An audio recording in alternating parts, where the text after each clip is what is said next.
A las 11:01 se detectó una explosión menor de contenido bajo de ceniza y una columna que alcanzó 1.8 kilómetros de altura con desplazamiento al noreste en el Popocatépetl. Impresionantes imágenes donde en Arabia Saudita se han reportado inundaciones en los últimos días bastante fuertes. En Jeddah hace 2 días se reportaron estas inundaciones. Vean ustedes, en una zona desértica. Tuvieron lluvias torrenciales tan grandes que han generado ríos e inundaciones y desbordes en distintos puntos de Jeddah. Cientos de personas fueron afectadas y se sabe que al menos 2 personas habrían fallecido ante estas lluvias tan torrenciales. Dicen que es una lluvia y una inundación histórica. En Vancouver se sintió un sismo de 4.9.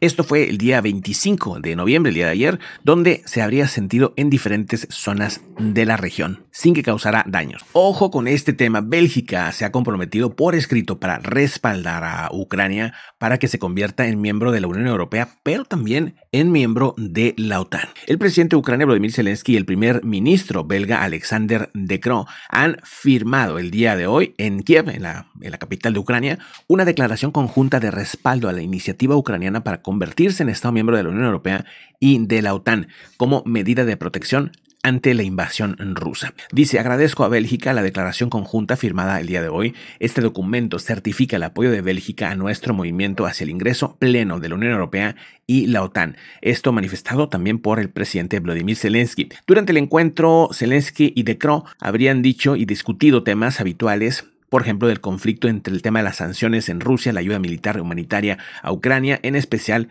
ante lo que será un duro invierno para Ucrania. El presidente de Ucrania recuerda que las estimaciones del Servicio Público Federal de Finanzas de Bélgica han asegurado que han congelado aproximadamente unos 50,000 millones de euros de los rusos. El primer ministro de Bélgica asegura que están ahora más que nunca comprometidos apoyando a Ucrania debido a los últimos bombardeos de Rusia hacia regiones civiles. Las mujeres ucranianas están jugando un papel crucial en la resistencia de Ucrania ante la invasión de Rusia. En esta resistencia, las mujeres han puesto un papel importante en el manejo de drones. En este momento hay una escuela específicamente para enseñarle a mujeres cómo manejar drones y así poder tener una actividad en el tema de combate desde ese ángulo. Esta escuela empezó en agosto y es de gestión privada. Pretende cambiar la idea de que las mujeres no estaban participando tanto en combate. Dice: todos nos damos cuenta de que es una guerra, esta es la guerra del siglo XXI, y aseguran que parte de esto es saber manejar muy bien los drones. Una veterana de policía de 7 años dice que decidió inscribirse en las clases gratuitas, por cierto, la escuela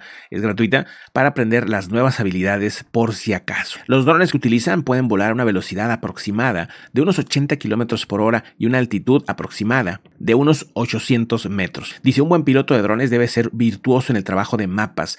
Es importante que se sepan ubicar, como tener una brújula en la cabeza. Usando drones no solamente es un tema para atacar, sino también como datos de inteligencia. Podemos observar la situación del frente y así dar información valiosa a los militares ucranianos. Hay que decir, obviamente, que los rusos también están utilizando los drones bastante y es una guerra de drones. Hay un montón de imágenes incluso de drones contra drones, o sea, drones intentando chocar a drones del enemigo entre estos países. El fundador de esta escuela se llama Valery Boriboky, donde dice que los estudiantes pueden llevar unas nuevas habilidades del manejo de drones al ejército ucraniano si así lo desean. Dice: me sorprendió mucho que el 80% de nuestros estudiantes quisieran ir al combate manejando drones. En esta escuela ya se han graduado 10 alumnos y ahora mismo ya hay decenas de solicitudes pendientes. Algo raro pasó con la cápsula de Orión. La NASA habría perdido inesperadamente el contacto con esta cápsula con destino a la Luna durante la madrugada del 23 de noviembre por razones que hasta el momento se desconocen. Tras 7 días de misión exitosa que llevaron al Artemis 1 a la órbita de la Luna y pues que de momento se sabía que todo iba bien,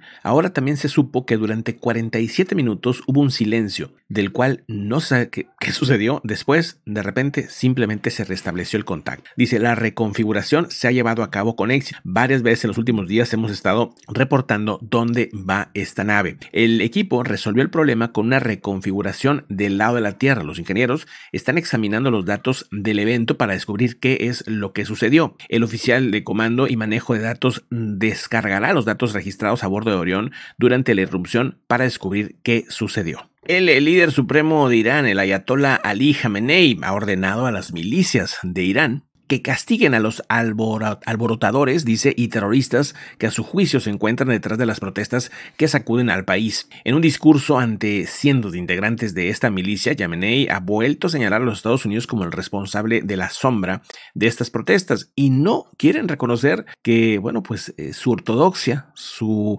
manejo ante los derechos de las mujeres, entre muchas otras cosas, están generando estos enojos, estas protestas. El hecho de que ya van 53 niños muertos en las protestas, entre otros, sumando ya 400 personas que han muerto ante esta situación, ante el descontento de la ortodoxia extrema de este personaje. Dice, el campo de batalla se limita a un puñado de alborotadores que se pasean en las calles, pero eso no quiere decir que haya que ignorarlos. Cualquier alborotador, cualquier terrorista debe ser castigado. O sea, pide mano dura, aún más dura de lo que ya se maneja en ese gobierno. En esta zona del mundo se está viviendo una guerra hace 8 años. La guerra de Yemen ha generado solamente en el tema de personas que intentan salir de ese país, aproximadamente unas 50,000 personas han perdido la vida, y esto, aseguran ellos en este informe publicado por la OIM, la Organización Internacional de los Migrantes, aseguran que de estos 50,000 personas fallecidas, la mayoría pues han generado un deceso por intentar moverse de la zona, por intentar migrar. Dice,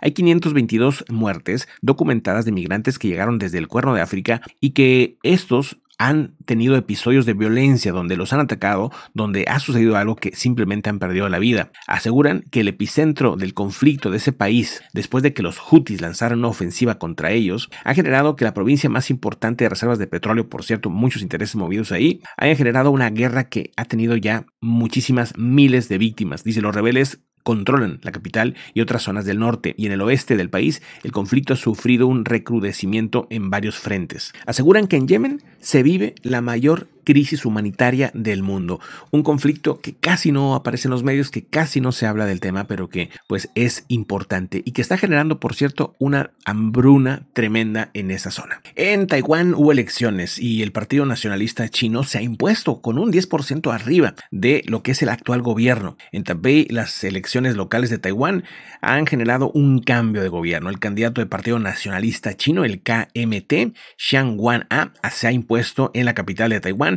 en el marco de las elecciones locales celebradas el día de hoy en la isla. Por su parte, el candidato del Partido Progresista Democrático, el exministro de Salud Chen Shih-chung, ha reconocido la derrota. Xi Jinping, el presidente de China, por cierto, ha dicho que va a trabajar con Corea del Norte para entrar a un proceso de paz. El gobernante chino se refiere a este mensaje como cambios en el mundo, los tiempos y la historia ocurren de formas sin precedentes, y asegura que el líder norcoreano Kim Jong-un y Beijing o China están dispuestos a trabajar para la paz mundial. El mensaje de Xi Jinping fue enviado días después de que Corea del Norte disparara un misil balístico intercontinental y de que estuviera amenazando con usar armas nucleares. Xi Jinping dice que está dispuesto a trabajar con Corea del Norte para la estabilidad, para el desarrollo, para la prosperidad en esa región y en el mundo. Dice, los cambios en el mundo, los tiempos y la historia ocurren de formas sin precedentes. Según el mensaje, fue una respuesta a las felicitaciones que envió a Kim Jong-un por parte del presidente